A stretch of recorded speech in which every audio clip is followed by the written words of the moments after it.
How to create highlight on Instagram. For today's video, I'm going to teach you on how to create your highlights on Instagram. First, open your Instagram on your device and then log into your account. Tap your profile photo in the lower right of the screen.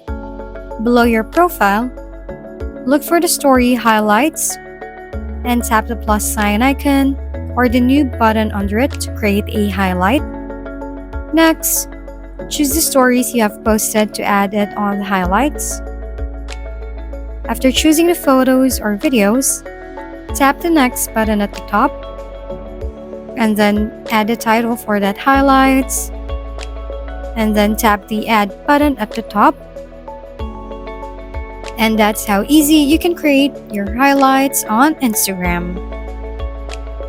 If you found this video helpful, please like and subscribe. If you have any questions, drop them below and we'll see you on the next video.